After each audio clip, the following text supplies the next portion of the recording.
روئے، اللہ کرے امتی بھی کبھی کبھی حضور کی یاد میں روئے۔ ایک تو یہ ہماری محفلیں ہیں نا جن میں مجبور کر دیتا ہے خطیب، واعظ، نعت خواں، تو مجبوراً بھی سبحان اللہ کہنی پڑتی ہے۔ کاش کبھی گھر میں بیٹھے بیٹھے بھی دل کرے اور ہم کسی نعت خواں کے دروازے پہ اسپیشل جا کے دستک دیں اور اسے کہیں دل بڑا پریشان ہے، مدینے والے کی کوئی نعت تو سنا۔ کبھی ایسا بھی ہونا کہ گھر میں پیسے نہ ملنے پہ تو ٹینشن ہوتی ہے، اور کوئی مقدمہ آ جائے تو پریشانی ہوتی ہے، لڑائی ہو جائے تو ہوتی ہے۔ کبھی یوں بھی تو ہونا رات کو ابا جی رو رہے ہوں بستر پہ اور بڑا رو رہے ہوں اور تڑپ کے رو رہے ہوں، بچے آ کے اماں سے پوچھیں کیا مسئلہ ہے ہمارے ابا کو، کوئی پریشانی ہے، کوئی ڈاکٹر کو بلائیں، کوئی دکھ ہے؟ اماں کہتی ہے جاؤ تمہارے والی بات نہیں۔ بچے اصرار کر کے کہتے ہیں نہیں اماں بتا تو صحیح مسئلہ کیا ہے؟ تو اماں ٹھنڈی آہ بھر کے کہتی ہے پتر تمہارے باپ کو نا نبی پاک کا مدینہ یاد آتا ہے، جنوں ویکھ کے ٹھردیاں کھیاں نے تے جنوں ویکھ کے ٹھردا سینہ ہے، ربا تیری ساری خدائی چ ایک ہی تے شہر مدینہ ہے۔ پیسے جتنے آگے جی نہیں بڑے نے انہاں سٹیو تہاڈی مہربانی، اسی کڈی سمجھدار قوم آ، پہلے آپ ہی کھلاری دینے پھر آپ ہی کٹھی کری دینے۔ کیسی بات ہے، غوث پاک کی محفل میں لوگ بندے گنتے تھے، توبہ کس کس نے کی، ہماری محفلوں میں لوگ نوٹ گنتے ہیں اور اسپیشل بندے رکھے ہوئے نوٹ گننے کے لیے۔ بس کریں یار چھوڑ دیں، بڑا ہو گیا یہ کام ہماری۔ سنیں جی سنیں، اللہ خوش رکھے، اللہ آپ کو خوش رکھے۔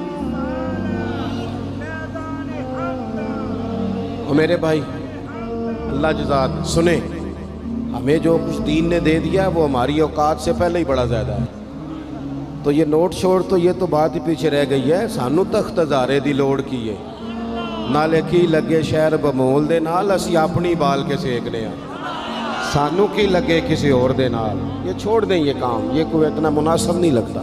اللہ جزائے خیر دے۔ آپ توجہ کریں کیا عرض کر رہا ہوں۔ تو شدید حضور سید عالم صلی اللہ علیہ وسلم رو رہے ہیں آزمائش میں، امت کی آزمائش کو دیکھ کر حضور رو رہے ہیں کہ امت آزمائش میں۔ حضرت جبریل نے جا کے عرض کی یا رسول اللہ وہ جو خاص حساسیت ہے نا حضور کی طبیعت میں امت کے حق میں، اس کے لیے حضور رو رہے ہیں۔ تو رب کریم نے کیا پیغام دیا؟ کہا کہہ دو محبوب سے جا کے وَلَسَوْفَ يُعْطِيكَ رَبُّكَ فَتَرْضَىٰ، محبوب رب آپ کو اتنا دے گا کہ آپ اپنے رب سے راضی ہو جائیں گے، راضی کیا جائے گا امت کے حق میں۔ اور حضور فرمانے لگے جب تک ساری امت جنت میں نہیں جائے گی میں نے راضی نہیں ہونا۔ حضور کا یہ رشتہ حساسیت، چونکہ ہمارے پاس تو اب ہم بعض دفعہ لگتا ہے کہ زیادہ عالم ہو گئے لوگ،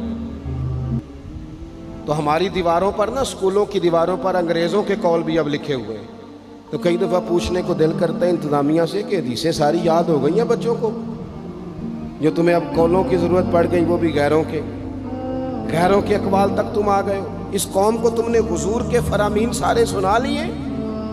او خدا کے بندو، حضور نے تو اتنا حساس کر کے یہ رشتہ بتایا ہے کہ باریک باریک نقطے بھی سمجھائے، یہ کام نہ کرنا دوزخ میں چلے جاؤ، یہ کام کرنا تمہارا فائدہ، ایک ایک بات کھول کے بیان کی۔ امت کے پاس ٹائم ہی نہیں ہے حدیثیں پڑھنے کا، وقت ہی نہیں ہے۔ ہمارا تو مزاج بن گیا نقطے سننے سنانے کا، نقطے۔ وہ ہمارا نقیب محفل اسٹیج پہ بھاگ کے ادھر جاتا ہے، پھر بھاگ کے ادھر آ جاتا ہے۔ وہ کیوں لگا کہتا میں جملہ دین لگا۔ او خدا کے بندے تو جملہ رہن دیکھا، تو کوئی آیت دے، تو کوئی حدیث پاک پڑھ۔ اور پھر وہ بعض اوقات میں تو چونکہ کمزور سا بندہ ہوں، تو وہ جب 50 کو دفعہ کہتے ہیں نا تیار ہو جو جملہ دین لگا، تو ایسے لگتا ہے جملہ نہیں آئے گا کوئی ایٹم بم بھی آئے گا۔ بھائی تو دے دے جو تو نے دینا، اتنا پریشان تو کس بات کا ہو گیا؟ اور پھر سارے کہہ رہے ہیں جتنے آئے، نقیب، نعت خواں، خطیب، سب کہہ رہے ہیں سارا قرآن حضور کی تعریف ہے۔ تو پھر پڑھنا چاہ رہا ہے تو بھی تو پڑھ کوئی بھی نہیں رہا، کہی جا رہا ہے اپنی زندگی کے اندر۔ حضور نے جو ہمیں اسباق دیے، جمعے والے دن ٹائم پہ مسجد جایا کرو۔ مولوی نکمہ بھی ہو نا میری طرح کا، آپ وقت پہ جائیں گے تو وہ جلد تیاری شروع کر دے گا، آپ آخری 10 منٹ جاتے ہیں تو وہ کیا مولانا دیواروں کو تقریر سنائیں؟ تیاری کریں، حضور کے فرامین سنیں، اور نبی پاک صلی اللہ علیہ وسلم نے جہاں جہاں ہمیں اسباق پڑھائے ہیں وہ اس رشتے کی حساسیت کو دیکھیں۔ چونکہ حضور نے بڑا حساس رشتہ بنایا امت سے، تو پھر امت کے دل بھی حضور کے حق میں بڑے حساس ہیں۔ اپنے مزاج کے لحاظ سے نا نرم طبیعت کے آدمی حضرت صدیق اکبر۔ کچھ لوگ نرم ہوتے ہیں نا بیچارے، جو گیا مان لی، جو گیا مان لی، ان کو لوگ تنگ بھی بڑا کرتے ہیں۔ یہ بھی میں آپ کو بتا رہا ہوں۔ وہ جس بندے کا پتہ ہوتا ہے نا کہ جناب اس کے پاس گئے تو یہ اکثر تارے شاٹ بھی رہتی ہیں، تو وہاں ذرا جاتے بھی لوگ تھوڑی احتیاط کرتے ہیں۔ حضرت ابو بکر صدیق طبعاً نرم طبیعت کے تھے، کشادہ روئی، خندہ پیشانی مزاج کا حصہ تھا۔ وہ دیر تک صبر کرنے کے عادی تھے، لیکن ایک دن ان کے والد آئے جناب ابو قحافہ رضی اللہ تعالیٰ عنہ، بعد میں انہوں نے کلمہ پڑھا۔ وہ ایک دن حضور کی بارگاہ میں شکایت لے کے آئے۔ اب کسی اس بندے کی شکایت آ جائے نا جس کی توقع نہ ہو، جس سے توقع نہ ہو، کسی نے کہا تھا نا کہ تجھ سے شکوہ نہیں بے وفائی کا، پر تجھ سے امید بے تحاشا تھی۔ تیرے اوپر امیدیں بڑی تھیں، تو نے یہ جو کام کیا نا یہ تھوڑا عجیب لگا ہے، تجھے نہیں کرنا چاہیے تھا۔ کوئی اور کر دیتا تو چلو بات اتنی سخت نہیں تھی، تجھے نہیں کرنی چاہیے تھی، تیری بنتی نہیں تھی۔ حضرت صدیق اکبر طبی طور پر نرم آدمی، لیکن ان کے والد آئے حضور کی بارگاہ میں، اور بزرگ ہیں اور نابینا ہیں اور لاٹھی تھامے ہوئے، اور انہوں نے بڑی عجیب بات کی، کہا یا رسول اللہ حد ہو گئی، آج تو ابو بکر صدیق نے مجھے تھپڑ مارا ہے، تھپڑ مارا ہے۔ یہ ابھی وہ مسلمان نہیں تھے، شکایت آئی، کریم محبوب علیہ السلام کے گرد جتنے لوگ کھڑے تھے محو حیرت ہو گئے کہ ابو بکر صدیق یہ کام کریں گے۔ حضور نے فرمایا بلاؤ نا جناب صدیق کو، حاضر بارگاہ ہو گئے، ہاتھ باندھے، نظر جھکائی ہے۔ حضور نے فرمایا ابو بکر لوگوں کو تو یقین ہی نہیں آ رہا، تم نے تھپڑ مارا باپ کو؟ خاموش کھڑے، خاموش۔ کریم نے فرمایا ابو بکر سن رہے ہو میں نے کیا کہا، باپ کو مارا ہے؟ چپ کھڑے۔ تیسری دفعہ حضور نے فرمایا بولتے کیوں نہیں؟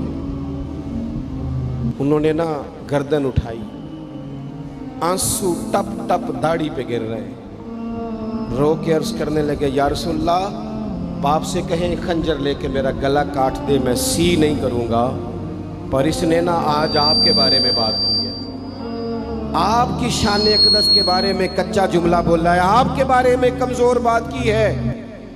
یا رسول اللہ میں سارا کچھ سہ سکتا ہوں، پر آپ کا اور میرا رشتہ، حضور آپ کی اور میری بات، تن تندور تے ہڈیاں بالن، اسی ہاواں نال تپایا، کپ کپ مکیاں پیڑے کیتے، اتوں عشق پلیتھن لایا، تن دا سالن تے من دی ہانڈی، لون صبر دا پایا، غلام فریدہ میں ساری تیری، تینوں وجہ یقین نہیں آیا؟